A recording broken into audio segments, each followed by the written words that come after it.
ನಮಸ್ಕಾರ.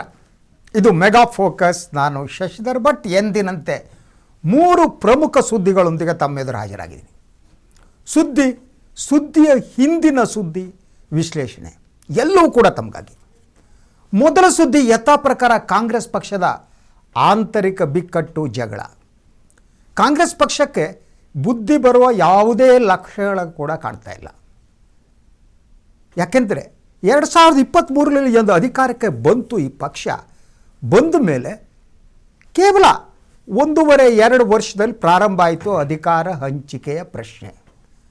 ಪ್ರತಿನಿತ್ಯ ನೀವು ಯಾವುದೇ ವಾಹಿನಿಯನ್ನು ಹಾಕಿದರೆ, ಪತ್ರಿಕೆಗಳನ್ನು ನೋಡಿದರೆ ಅದೇ ಅಧಿಕಾರ ಹಂಚಿಕೆ, ಕೂಲಿ. ರಸ್ತೆಗಳಲ್ಲಿ ಜನ ಈ ಸರ್ಕಾರವನ್ನು ಬಾಯಿಗೆ ಬಂದಾಗೆ ಉಗಿಯುವಂಥ ಸ್ಥಿತಿ ನಿರ್ಮಾಣ ಆಯಿತು. ಕೊನೆಗೆ ಕಾಂಗ್ರೆಸ್ ಹೈಕಮಾಂಡ್ ಒಂದು ತೀರ್ಮಾನವನ್ನು ತೆಗೆದುಕೊಳ್ತು. Whatever it may be ತೆಗೆದುಕೊಳ್ತು. ಇದಾದ ಮೇಲೆ ಎಲ್ಲವೂ ಸುಲಲಿತವಾಗಿ ನಡೆಯುತ್ತಾ ಅನ್ನುವ ಪ್ರಶ್ನೆ ಇತ್ತು. ಸಿದ್ದರಾಮಯ್ಯನವರು ಯಾವುದೇ ತಕರಾರು ಎತ್ತದೇನೆ ಅಧಿಕಾರವನ್ನು ಬಿಟ್ಟುಕೊಟ್ರು. ಅದಾದ ಮೇಲೆ ಮತ್ತೆ ಪ್ರಾರಂಭ ಆಯಿತು ನೋಡಿ. ಮೊದಲು 13 ಜನ ಮುಖ್ಯಮಂತ್ರಿಗಳು ಸೇರಿ 14 ಜನ ಪ್ರಮಾಣ ವಚನ ಸ್ವೀಕರಿಸಿದರು. ಈ ಪ್ರಮಾಣ ವಚನ ಸ್ವೀಕರಿಸೋಕ್ಕಿಂತ ಮೊದಲು ಯಥಾ ಪ್ರಕಾರ ಎಷ್ಟು ಜನ ಉಪಮುಖ್ಯಮಂತ್ರಿಗಳು ಬೇಕು ಏನು ಶುರುವಾಯಿತು. ಎಲ್ಲ ಬಗೆಹರಿತಪ್ಪ ಶಿವ ಅನ್ನೋ ಹೊತ್ತಿಗೆ ಪ್ರಾರಂಭ ಆದದ್ದು ಖಾತೆಗಳ ಹಂಚಿಕೆಯ ಖ್ಯಾತೆ. ಸೊ ಇದರಿಂದ ಈ ಕಾಂಗ್ರೆಸ್ ಹೈಕಮಾಂಡ್ ಕೂಡ ತುಂಬ ಬೇಸರಗೊಂಡಿದೆ ಅಂತ ಹೇಳಲಾಗ್ತಾ ಇದೆ.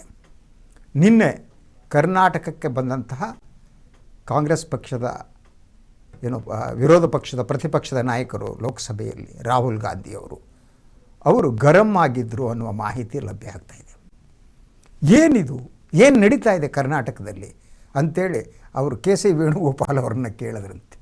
ಏನ್ರಿ ಆಗ್ತಾ ಇದೆ ಇಲ್ಲಿ? ಒಬ್ಬರಾದ ಮೇಲೆ ಒಬ್ಬರು ಏನಪ್ಪ ಇದು ಅಂತ ಕೇಳಿದ್ರಂತೆ. ಸರಿ, ಏನೇ ಆಗಿದ್ರೆ ಇವತ್ತು ಸ್ಥಿತಿ ಹೇಗಿದೆ ಅನ್ನೋದು. ಈಗಾಗಲೇ ದೆಹಲಿಗೆ ಭೇಟಿ ನೀಡಿರುವಂಥ ಕೃಷ್ಣ ಬೈರೇಗೌಡರು ಇವತ್ತು ಕೆಲವು ನಾಯಕರುಗಳನ್ನು ಭೇಟಿ ಮಾಡೋ ಚಾನ್ಸಸ್ ಇದೆ ದೆಹಲಿಯಲ್ಲಿ. ಒಂದು ರೀತಿಯಲ್ಲಿ ಸೀನ್ ಶಿಫ್ಟೆಡ್ ಟು ಡೆಲ್ಲಿ. ಈಗಾಗಲೇ ಬೆಳಗ್ಗೆ 9:30ಗೆ ಮುಖ್ಯಮಂತ್ರಿಗಳು ಡಿ.ಕೆ. ಶಿವಕುಮಾರ್ ಅವರು ದೆಹಲಿಗೆ ತೆರಳಿದ್ದಾರೆ. ಅವ್ರದ್ದೇ ಆದ ಕಾರ್ಯಕ್ರಮ ಇದೆ. ಅದೇನೇನು ಕಾರ್ಯಕ್ರಮ ಇದೆ ಏನು ಅಂತ ಹೇಳ್ತೀರಿ. ಅದರ ಜೊತೆಗೆ ಹೈಕಮಾಂಡನ್ನು ಕೂಡ ಅವರು ಭೇಟಿ ಮಾಡ್ತಿದ್ದಾರೆ. ಸೊ ಕೃಷ್ಣ ಬೈರೇಗೌಡರು ದೆಹಲಿಗೆ ಹೋದ ಮೇಲೆ ಇನ್ನೂ ಕೆಲವರು ಸಚಿವಾಕಾಂಕ್ಷಿಗಳು ಕೂಡ ದೆಹಲಿಗೆ ವಿಮಾನ ಹತ್ತಿದ್ದಾರೆ, ದೆಹಲಿಯಲ್ಲಿದ್ದಾರೆ.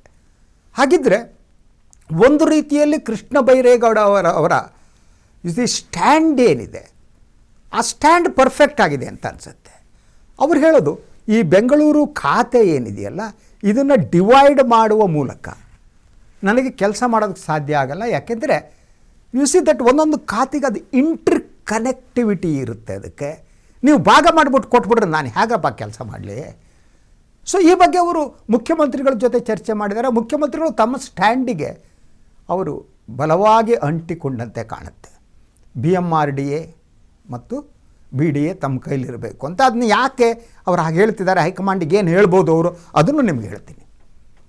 ಸೊ ಕೃಷ್ಣ ಬೈರೇಗೌಡರು ಹೇಳ್ತಾರೆ, ನನಗೆ ಬೇಡಪ್ಪ, ನನಗೆ ಯಾವುದೋ ಒಂದು ಖಾತೆ ಕೊಡಿ, ಯಾವುದಾದ್ರು ಕೊಡಿ, ನಾನು ಈ ರೀತಿ ಡಿವೈಡ್ ಆದ ಖಾತೆ ತಗೊಂಡು ನಾಳೆ ಉಗಿಸ್ಕೊಳ್ಳೋದಕ್ಕೆ ರೆಡಿ ಇಲ್ಲ ಅನ್ನುವ ಮಾತನ್ನು ಹೈಕಮಾಂಡ್ಗೆ ಕೃಷ್ಣ ಬೈರೇಗೌಡರು ತಿಳಿಸಿದ್ರಂತೆ.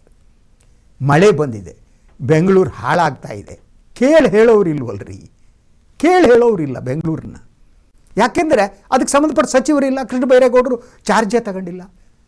ಹೋಗ್ಲಪ್ಪ, ಮಹಾನಗರ ಪಾಲಿಕೆ ಯಾರು ಇದೆಯಾ, ಯಾರಾದರೂ ಕಾರ್ಪೊರೇಟರ್ಸ್ಗಳಿದ್ದಾರಾ ಕೇಳೋದಕ್ಕೆ?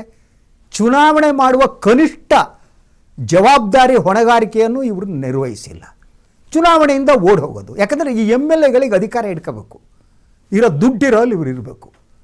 ಈಗ ಕಾರ್ಪೊರೇಟರ್ ಬಂದುಬಿಟ್ರೆ ಪಾಲು ಕೊಡ್ಬೇಕಲ್ವಾ? ಆದ್ದರಿಂದ ಕಾರ್ಪೊರೇಟರ್ ಬೇಡ, ಎಲೆಕ್ಷನ್ ಬೇಡ, ಜನತಂತ್ರ ಬೇಡ, ಡೆಮೋಕ್ರಸಿ ಬೇಡ, ಡಿಸೆಂಟ್ರಲೈಸೇಷನ್ ಆಫ್ ಪವರ್ ಬೇಡ, ಎಲ್ಲ ಪವರು ತಮ್ಮ ಕೈಯಲ್ಲಿರಬೇಕು. ಸೊ ಹೀಗಾಗಿ ಅದನ್ನೂ ಮಾಡಿಲ್ಲ. ಬೆಂಗಳೂರು ಕೊಳತು ಹಾಳಾಗ್ತಾ ಇದೆ. ಬೆಂಗಳೂರು ಮಳೆ ಬಂದಿದೆ, ರಸ್ತೆಗಳಲ್ಲಿ ನೀರು ನಿಲ್ತಿದೆ, ಚರಂಡಿಗಳಾಗಿದೆ, ಬೆಂಗಳೂರೇ ಚರಂಡಿ ಆಗಿದೆ, ಜನ ಕಂಡು ಉಗಿತಾರೆ. ಈ ಸರ್ಕಾರಕ್ಕಾಗಲಿ ಈ ಪಕ್ಷಕ್ಕಾಗಲಿ ಕನಿಷ್ಠ ಒಂದು ಜ್ಞಾನ ಅನ್ನೋದು ಬೇಕಲ್ವಾ? ಯಾರು ನೋಡ್ಕೋಬೇಕು? ಈಗ ಮಳೆ ಇನ್ನೇನಾಗುತ್ತೆ ನೆಕ್ಸ್ಟ್ ಗೊತ್ತಿಲ್ಲ. ಹವಾಮಾನ ಇಲಾಖೆ ವರದಿ ಪ್ರಕಾರ ಇನ್ನೂ ಮುಂದಿನ ತಿಂಗಳ 14ರವರೆಗೆ ಭಾರಿ ಮಳೆ ಬರೋ ಚಾನ್ಸಸ್ ಇದೆ. ಹಾಗಿದ್ರೆ ಬೆಂಗಳೂರು ನೋಡೋರು ಯಾರು? ಬೆಂಗಳೂರು ವಿಶ್ವಮಟ್ಟದ ನಗರ. ಬೆಂಗಳೂರಲ್ಲಿ ಒಂದು ಸಣ್ಣದು ಏನಾದರೂ ಆದರೆ ಅದು ವಿಶ್ವದ ಬೇರೆ ಬೇರೆ ನಗರಗಳ ಮಾಧ್ಯಮದಲ್ಲಿ ಬರುತ್ತೆ.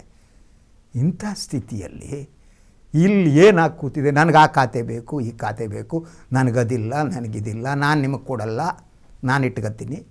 ಸೊ ಇದೇನಿದೆ, ಈಗ ಮುಖ್ಯಮಂತ್ರಿಗಳು ಏನು ದೆಹಲಿಗೆ ಹೋಗಿದ್ದಾರೆ, ಅವರ ಕಾರ್ಯಕ್ರಮ ಏನಿದೆ ಅಂದರೆ, ಒಂದು ಅವರು ನೀತಿ ಆಯೋಗದ ಸಭೆಯಲ್ಲಿ ಪಾಲ್ಗೊಳ್ತಾ ಇದ್ದಾರೆ. ಸೊ ಪ್ರಧಾನಿ ನರೇಂದ್ರ ಮೋದಿ ಅವರು ಸಭೆ ಅದು. ಯೂಶ್ವಲಿ ಹಿಂದಿನ ನೀತಿ ಆಯೋಗದ ಸಭೆಯಲ್ಲಿ ಅಂದಿನ ಮುಖ್ಯಮಂತ್ರಿ ಸಿದ್ದರಾಮಯ್ಯನವರು ಪಾಲ್ಗೊಂಡಿರಲಿಲ್ಲ. ಬಟ್ ಡಿ ಕೆ ಶಿವಕುಮಾರ್ ಅವರು ಸಭೆಯಲ್ಲಿ ಪಾಲ್ಗೊಳ್ತಾ ಇದ್ದಾರೆ. ಅದಾದಮೇಲೆ ಸಂಜೆ IAS ಅಧಿಕಾರಿಗಳಿಗೆ ಒಂದು ಔತಣಕೂಟವನ್ನು ಕೂಡ ಇಟ್ಕೊಂಡಿದ್ದಾರೆ. ಈ ನಡುವೆ ಶಿವಕುಮಾರ್ ಅವರು ಕಾಂಗ್ರೆಸ್ ಪಕ್ಷದ ಅಧಿನಾಯಕಿ ಸೋನಿಯಾ ಗಾಂಧಿಯವರನ್ನು ಭೇಟಿ ಮಾಡುವುದಕ್ಕೆ ಅಪಾಯಿಂಟ್ಮೆಂಟ್ ಕೇಳಿದ್ದಾರೆ. ರಾಹುಲ್ ಗಾಂಧಿಯವರನ್ನು ಕೂಡ ಅವರು ಭೇಟಿ ಮಾಡೋ ಚಾನ್ಸಸ್ ಇದೆ. ಈ ಸಂದರ್ಭದಲ್ಲಿ ಬಹಳ ಪ್ರಮುಖವಾಗಿ ಈ ಬೆಂಗಳೂರು ಅಭಿವೃದ್ಧಿ ಖಾತೆ ಏನಿದೆ, ಆ ಖಾತೆಯ ವಿವಾದ ಏನಿದೆ, ಇದರಿಂದ ಕಾಂಗ್ರೆಸ್ ಪಕ್ಷಕ್ಕೆ ಹೇಗೆ ಒಂದು ಇಕ್ಕಟ್ಟು ಉಂಟಾಗಿದೆ, ಈ ಬಗ್ಗೆ ಅವರು ವಿವರ ನೀಡಬೇಕಾದ ಪರಿಸ್ಥಿತಿ ನಿರ್ಮಾಣ ಆಗುತ್ತೆ. ಅವ್ರು ಏನು ವಿವರ ಕೊಡ್ಬೋದು? ಸೊ ಶಿವಕುಮಾರ್ ಅವರ ಆಪ್ತ ವಲಯದ ಪ್ರಕಾರ ಏನು ಬೆಂಗಳೂರಿಗೆ ಸಂಬಂಧಪಟ್ಟ ಹಾಗೆ ಅವರು ಕೆಲವು ಕೆಲಸಗಳನ್ನು ಪ್ರಾರಂಭ ಮಾಡಿದಾರಂತೆ. ಯಾಕೆಂದರೆ ಸಿದ್ದರಾಮಯ್ಯ ಸರ್ಕಾರದಲ್ಲಿ ಅವರೇ ಬೆಂಗಳೂರು ಅಭಿವೃದ್ಧಿ ಸಚಿವರಾಗಿದ್ದರು. ಸೊ ಆ ಕೆಲಸವನ್ನು ಮುಂದುವರಿಸಬೇಕು ನಾನು. ಸೊ ಅದು ಇನ್ನು ಹೊಸ ಅವರು ಕೃಷ್ಣ ಬೈರೇಗೌಡರಾದರೆ ಆ ಖಾತೆಯನ್ನು ತಿಳಿದುಕೊಳ್ಳೋದಕ್ಕೆ 1-1.5 ವರ್ಷ ಆಗೋಗ್ಬಿಡುತ್ತೆ, ಕೆಲಸನೇ ಆಗಲ್ಲ ಅನ್ನುವ ವಾದವನ್ನು ಸನ್ಮಾನ್ಯ ಮುಖ್ಯಮಂತ್ರಿಗಳು ಕಾಂಗ್ರೆಸ್ ಹೈಕಮಾಂಡ್ ಮುಂದೆ ಮಂಡಿಸಲಿದ್ದಾರೆ. ಮಂಡಿಸಿಬಿಟ್ಟು ಈ ಖಾತೆ ನಮಗೇ ಇರಲಿ ಅಂತ ಹೇಳ್ತಿದ್ದಾರೆ. ಒಬ್ಬ ಸಚಿವರಾದವರಿಗೆ ಒಂದು ಖಾತೆಯನ್ನು ಅರ್ಥ ಮಾಡಿಕೊಳ್ಳುವುದಕ್ಕೆ 1.5 ವರ್ಷ ಬೇಕು ಅಂತಾದರೆ ಅವರು ಮಂತ್ರಿ ಆಗುವುದಕ್ಕೆ ನಾಲಾಯಕು ಅಂತ ಅರ್ಥ, ಅಯೋಗ್ಯರು ಅಂತ ಅಲ್ವಾ? ಅಂಥ ಅಯೋಗ್ಯರನ್ನ ಯಾಕೆ ಇಟ್ಕೋಬೇಕಾಗಿದ್ರೆ ಒಂದು ಖಾತೆ ಐ ಕ್ಯಾನ್ ಅಂಡರ್ಸ್ಟ್ಯಾಂಡ್, ಒಂದು 15 ದಿವಸ ಬೇಕೋ, 1 ತಿಂಗಳು ಬೇಕೋ, ಎಸ್ ಫೈನ್, ತಿಳಿದುಕೊಳ್ಳೋಕ್ಕೆ. ಅದ್ರ ಜೊತೆಗೆ ಬೆಂಗಳೂರಲ್ಲಿ ಯಾವ್ಯಾವ ಯೋಜನೆಗಳು ನಡೀತವೆ ಅಂಥೇಳಿ ಸಚಿವ ಸಂಪುಟದವ್ರಿಗೆ ಗೊತ್ತು, ಎಲ್ಲರ ಕಾಮನ್ ಮ್ಯಾನ್ಗೆ ಗೊತ್ತು. ಎಲ್ಲೋ ಬಿಡದಿಲ್ಲ ಏನೋ ಒಂದು ಮಾಡ್ತಿದ್ದೀರಿ, ಇನ್ನೆಲ್ಲೋ ಮಾಡ್ತಿದ್ದೀರಿ, ಸುರಂಗ ಮಾಡ್ತಿದ್ದೀರಿ, ಇನ್ನೊಂದು ಮಾಡ್ತೀರಿ, ಎವ್ರಿಬಡಿ ನೋಸ್. ಅದು ತಿಳಿದುಕೊಳ್ಳುವುದಕ್ಕೆ ಸಮಯ ಯಾಕೆ ಬೇಕು ಅಲ್ವಾ? ಸೊ ಈ ಪ್ರಶ್ನೆಗಳನ್ನು ಕೇಳಬೇಕಾಗಿದೆ. ಅದರ ಜೊತೆಗೆ ಯೂಶ್ವಲಿ ಡಿ ಕೆ ಶಿವಕುಮಾರ್ ಅವ್ರ ಬಂದು ಇರುವ ಸವಾಲು ಇನ್ನೊಂದು ಏನು ಅಂದರೆ, ಈ ಬಗ್ಗೆ ಅವರು ಹೈಕಮಾಂಡಿಗೆ ವಿವರವನ್ನು ಕೊಡಬೇಕು. ವಿವರವನ್ನು ಕೊಟ್ಟ ಮೇಲೆ ಅವ್ರ ಮುಂದೆ ಇರೋ ಇನ್ನೊಂದು ಸವಾಲು ಅಂದರೆ ಅದು ಸಚಿವ ಸಂಪುಟದ ವಿಸ್ತರಣೆ. ಈಗ 13 ಸಚಿವರಿದ್ದಾರೆ, ಅದು ಅಂಥ ಈಸಿಯಾಗಿದ್ದಂತೆ ಕಾಣ್ತಾ ಇಲ್ಲ.